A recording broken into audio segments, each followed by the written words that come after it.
Hey there, thanks so much for joining me again for Smarter Real Estate Weekly on Wednesdays. I'm Julie Tam, managing broker of LYN Realty in Houston, and this is another episode in my exciting series, Building My Dream Home. And that is exactly what we are doing. Is my husband and I are building a new home, and we've done several episodes already on just the different steps in the process, and up to where this video is now, we are talking about the floor plan. So today we're going to go into more detail. I've taken you through the overview of the exterior, the first and second floors, kind of all the nitty-gritty of the pre-planning phase. And then I shouldn't say pre-planning. It's not pre-planning. It is planning. It's pre-construction. But today we're going to go into the first floor into more detail, specifically a few of the spaces in the front of the home. I'm going to show you the floor plan for those and some of the detailed cabinet and built-in plans.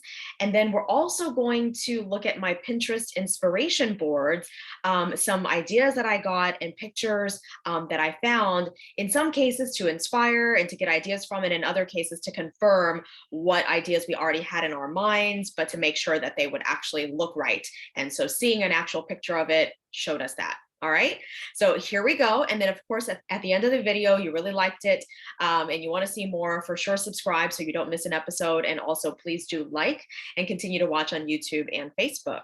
Okay, so I'm going to go ahead and share my screen so we can dive right in. And I'll first pull up the elevation of the front of the house so that you can be reminded of what we're looking at here. So today we're going to be coming up the stairs and going into the double front doors into the foyer, and we're going to take a look at the stairs inside that go to the second floor, and also the study, which is this room right up here where you see this nice large window. The house is about 4,500 square feet, and I have redacted some private information like the address and the builder. Okay, so let's take a look at this page here. This is the first floor plan, and I'm going to zoom in so that you can see specifically the areas that we're going to be focusing on today. So as you can see, you've got about 11 steps here up to the front door. This is in a floodplain, so that is why we have to build higher. And this is going to be a covered front porch. The double doors lead you into the foyer. This is a rather large foyer. As you can see, if you look at the measurements here, it's 7 feet, then another little 10 inches here. So it's almost a foot there. So we're almost up to 8 feet, and then plus another more than 8 feet. So your total here is about 16 feet from the front door all the way in to this opening, which leads you to the back half of the house, which is your family room and kitchen. So it's a very large foyer, which does a couple of things. For one, if you notice, the stairs here kind of push into the front of the house, right? So you've got this exterior here. It's not that the front door starts right up, flat flush with the front of the house. No, you actually got to keep going up the stairs. You've got a landing, a porch here. This is all covered. And then you end up in the home. So already part of the dining room is farther front, in front of the front doors, and then also the study room on this side as well. So when you get in here, one thing that we found to be very important was to have a very open foyer. So not crammed. You don't want to feel like you're in a hallway. We didn't need it to be extremely sprawling because we don't want to waste space. A foyer really isn't very usable. It's mainly to greet guests. You might have a chair or a bench where guests can take off their shoes when they come into the home, because we're Asian and that's what we do. I mean, plenty of non-Asians do that too. It's just the clean thing to do. And then, the foyer can also be a place, if you have space for it, to have, say, a grand piano, which we're not going to have that, at least at the outset. We haven't even thought about or planned for it, so not even sure if we have space. And then, of course, you've got the staircase right at the foyer. So some people have a staircase at the back of their home, and we have it, near the front of the home. We tried putting the stairs in different places. We tried putting it over onto the left, and even like coming up from the other way. We just didn't like it so much. I think the stairs are something that should be an aesthetically pleasing thing. It's beautiful to look at. You design it well. You've got the railing, paneling along the side on the wall of the next to the stairs. And so it really is a nice showpiece when people walk through the front door. And so from a design perspective, it's just really nice. And obviously you have to think about resale when you design a home, because one day you may not want to own it anymore and you may be ready to sell it. and move on. And so while we don't want to design everything for resale because it's for us to enjoy, not to always think about how the next person's going to like it. And besides, you can't predict what everybody's going to like. The future buyer of your home may not be the kind of person you imagine. It may not be the masses. It may be someone who is looking for something quirky, but you do want to design a home that's not so offbeat, right? There are some homes, certainly unique architecture and really crazy designs, and they do get sold because there's somebody out there who wants that. But for the most part, when we're designing homes, we need to think about, is this going to work for resale? And if you do add a quirky element or something interesting, it's got to be something that is something that a lot of people can still appreciate. Like maybe they wouldn't have thought of putting that in their home, but they can still like it for what it is, and then want to actually have that in their home. All right. So as you can see, you've got 3 steps up and then a landing on the stairs here. If you can see where my mouse is, I'm going to just kind of go like this so you can find my mouse. And then the stairs go up here. There's a big storage closet under the stairs. This door is going to be along this wall here where we're going to have paneling, and I'll show you a Pinterest inspo pic so you can see what that looks like. But what we want to do is have one of the doors be part of the paneling so that you actually push the door in like this and it clicks and it opens. So the door is very seamless. It's not very noticeable. It's sort of a hidden door. So that was one thing that my husband and I thought would be fun, is to have some sort of hidden closet or room. And so this is our take on that. Okay, so also in the foyer, of course, you've got in the front here, the open doorway to, it's not going to be a door, but just, some sort of opening to the dining room, which we'll discuss in a future video in more detail. And then 2 doors, the double doors going into the study. All right, before we go into to the study, because there's a lot to talk about in there, up here in this part of the foyer, there is this nice, fun little window from the bar and the butler's pantry, which I'll go into in more detail with later. But for now, let's, since we were talking about the stairs, I'm going to scroll down and show you a couple of sketches that my husband did. He's the good artist in the family in terms of visuals and drawings. So we needed to kind of tackle a problem, as we would call it, which is this. Let's take a look at how these stairs potentially could jut out into the family room. Originally, the way we had the stairs, when they would go up to the second floor and then turn slightly, it was creating basically like a 7-foot, 11-inch high wall, or not wall, I should say, a ceiling. So kind of like a platform coming out like this over the family room. And we thought, and the builder agreed, that that seems to be a little bit objectionable. If you're standing in the family room, even you're 6 feet tall, you feel like just a couple of feet, above your head is this little, ceiling just jutting out there. And so we thought, well, we've got to figure out a way to solve this problem.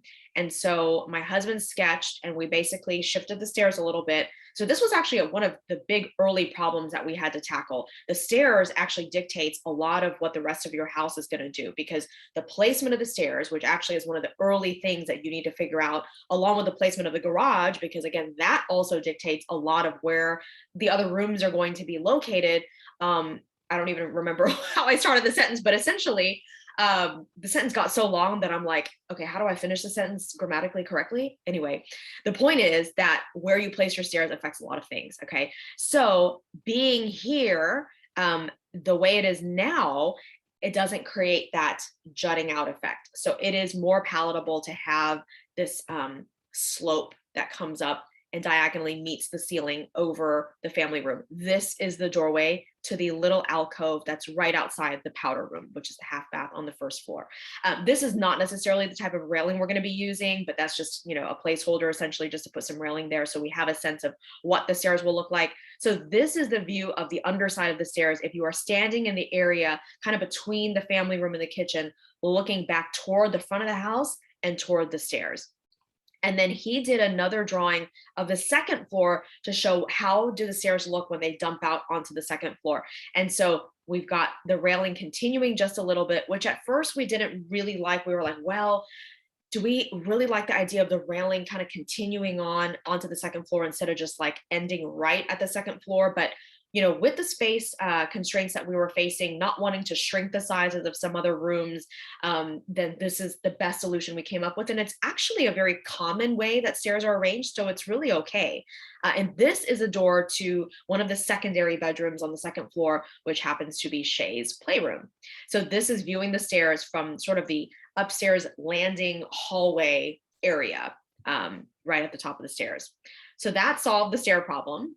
Let's see. Okay, so let's go into the study now. Oh, actually, you know what? Before we do that, let me jump over to Pinterest to show you. So my Pinterest is called the Julie Tam. That's my username, as in THE, and then my name, JULIETAM, which you can find spelled in the captions of this video. And that's because somebody else took Julie Tam when I signed up. So I thought, well, I'm going to be the Julie Tam. So anyway, this has a collection of different boards of things that, I have put together for different rooms of the home. I actually was in the study one, so I'm backing back out here, and this is the main page. And so we're going to take a look at the home stairs board, and I'll point out some different things. Now, these are not all stairs that we like. There are just different elements of the stairs that we like. So I'll kind of point out which ones we actually like and which elements of each picture we like. So I really liked this, the paneling here. Our paneling will probably be similar, if not the same as this. Really also like the stair railing, these balusters here, very modern. And this is actually sort of shaped like what our staircase will be shaped like. A few steps to begin with, a landing, and then turning and continuing up the stairs. And then we actually found some pictures of stairs that have a similar second floor, where the railing continues for just a little bit for those final few steps that are needed to get you up to the second floor. So of course we don't like this traditional white, wood balusters, but this was not for the style. That pin was for the way the stairs end up on the second floor, and confirming to us that it works. So that is that for that board. Those are the two pictures that I wanted to show you. And then when we come back to Pinterest, I will show you some of our inspiration for the study. So let's go back to the floor plan and enter the study. So in the study, of course, we've got this big, huge, nice window, and it'll be so great because the house is elevated about 7 feet above dirt level. The first floor is about 7 feet above the ground. And so you're already going to be elevated a little bit, being able to see kind of a larger elevated view of the streetscape and the homes across the street. And so it'll just be a really nice view. We wanted to make sure we had a lot of built-ins for books and storage that's more hidden. For example, for like CDs and files and things like that. So we have built-ins all along this wall here and along this right side wall. And then we thought it'd be cute to put a window seat here with storage below it. Because there's a window here. You've got to have a certain number of windows, and windows that can open in the event of an emergency for someone to be able to escape the home, like a fire, for example. And so, you got to have something here because this front window is a fixed window. It's just a decorative window that looks nice, but you can't open it. So if someone needs to escape the study, we have to have a window here. This is looking out to the driveway, of course, and the porte-cocheres here, going into the garage. But the view from this window really is the other homes down the street. And they're very nice homes, so it's a really nice view. And so I will show you in just a second the cabinet and built-in details for these built-ins here. But first, the closet. So it's a walk-in closet, and we thought, you know what? We're probably not going to be hanging clothes in here. So what makes more sense is to put built-in. So shelving all in here so that we can actually store things that you would store in a study, right? Like office type supplies and files and just old, mementos and technology type stuff, just like extra parts and things, for technology, like for phones and for computers and things like that. So that's what that's going to be. Okay, so let's scroll down and look at the detail. So this page actually has a lot of detail for other rooms as well, which we'll go over in future videos. But today we're just going to focus on the study. So let's scroll down and take a look here. You'll see some red marks because we're actually, as of the taping of this video, making final changes. By the time you see the video, these changes will be finalized and no more red. Okay, so here's a study. Remember that little short wall between the closet and the other wall on the right? So this is what that is. This is the door to the closet. And here we've got a pair of cabinet doors with shelves on top. This indicates that this is the corner. They're just separating it just so that there's two separate diagrams, but this edge here butts up against this edge. And I'll show you a picture of what we are intending for that to look like. So let me click back over to the Pinterest board. It'll be something like this. So see how this corner shelf, there's not a trim piece going down in the corner, and it's not two shelves butting up against each other with basically the paneling, right next to each other. Because when you do that, you kind of have a wasted space in the corner because you've got paneling here, and then paneling here. So kind of an L shaped, and all of a sudden this little area in between my two hands in the corner is just hidden and completely unused and just back in the corner. Insects can just die in there unless they close up the top. They'll close up the top. But anyway, it's just like this void. And so that's kind of a wasted space. We don't like to have wasted space. So this kind of a continuing design around the corner there means all the space is used up. We can actually put things there. And then this window seat kind of shows you what in general, kind of the idea would be to have that bench. We'll put a cushion on top, couple of pillows to be more comfortable. You can look out the window, sit there and read. And then we would have storage underneath as well. This one does not look like it has storage. Maybe it does, a hidden lid under the cushion. But anyway, okay. And then some of these pictures, as you can see, like this, I just put that on there. That's a really expensive study. Ours isn't going to look like that or like this. But I put these here because they really made me happy looking at them. Like I really appreciated the look.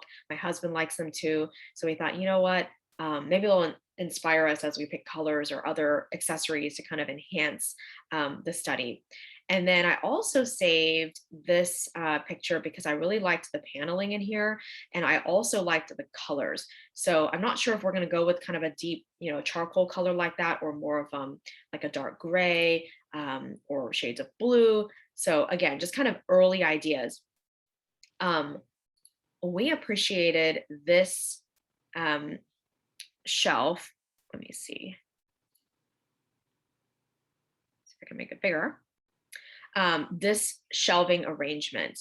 We like the asymmetry that it is, well, I should say it's symmetrical, but not uniform. So if you can see that on either side, they mirror each other, and then the center one, but not all the shelves are the same height. Some you have taller, some shorter, they alternate a little bit. So it's not a hodgepodge or too eclectic. So in other words, it's not crazy, it's still symmetrical, but it's not uniform. It's not boring just all the way across. So this would be an example of something, actually, this is a bit zoomed in, but we do like, the lighting here. We're going to have some LED tape lights. That's the plan anyway. But yeah, I felt like something like this, you still have a little bit of interest with this big space in the middle, but then these shelves are very uniform and symmetrical. We didn't want such uniformity. We wanted the symmetry, but a little bit less uniform. So we were inspired also by this photo. I should have enlarged the earlier ones to make them bigger, but anyway, lesson learned. So again, you can see the symmetry if you cut this in half down the middle and looked at the left side and the right side, but it's not uniform because you do have some different heights of shelves. And so it just looks really nice. It just makes it more visually interesting, but it's still pleasing. So symmetry, not uniformity is our style. Okay, so let me see if that was all the photos I wanted to show you of studies. So yeah, again, this one was also interesting to me because there also isn't complete uniformity, but there still is more uniformity because, all these shelves are the same height and all you have is just this one that's different. So not a bad set of study built-ins, wasn't exactly what we wanted to achieve. So what we did was symmetry, but not uniformity. So if you look at this window here, okay, and of course you've got this corner, the corner is a little bit of a different beast, but you still have, if you take a look here, here you've got short, short. So these shelves are the same height, then it's suddenly a tall one, short, short. Same thing on this other side to mirror, it's what I would call its corner partner. So they're little partners, one on the right, one on the left.